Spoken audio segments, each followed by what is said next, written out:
dear colleagues, we are discussing humanitarian consequences of this awful war which Russia started against Ukraine. And first of all, like my colleagues, I want to say thank you. Thank you to all people who are supporting Ukrainian refugees.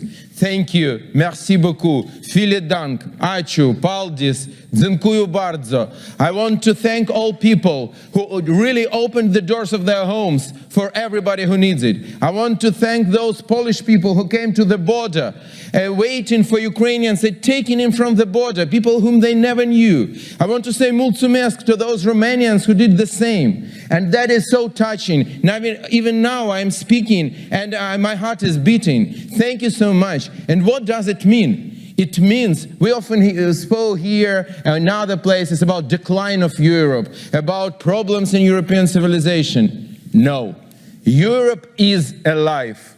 European civilization is alive. When hundreds of millions of people can sacrifice their lives for other people whom they never knew. It's something unbelievable in human history. It shows us that these core bases, core values inside our civilization, they are alive. And no capitalism, no consumerism, no. They have not killed it and never will kill it, because people are alive and their souls are alive. But what is very important also, when people are alive and these values are alive, when we need to see also business social responsible.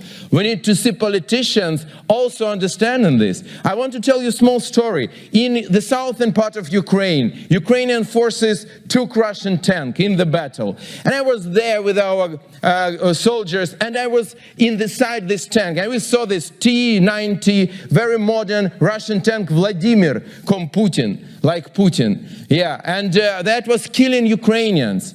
And I came inside the tank, and what did I find there? I find there night vision from France. That is a photo, video on my YouTube account, Twitter, Facebook. Please come and see it. I have this photo with me, Thales Optronic. It was sent to Russia, sold to Russia after 2014, because that was a brand new tank. And that means we found German details in Russian weaponry. We found Swiss details in Russian weaponry. And it means when Germans, French, Swiss people are opening the doors of their homes, some of their companies are sending weapons to kill Ukrainians and to make them refugees. That's something which we could not accept. Never ever. And I address to you, let's stop it. Let's be united in reality. There is no difference between policy and business and economics. It's often said, it's economy like economy, policy like politics like politics. No, we should be integrated with these values in our heart, like all Europeans showed to everybody. Thank you very much. Thank you very much, Mr. Gончаренко.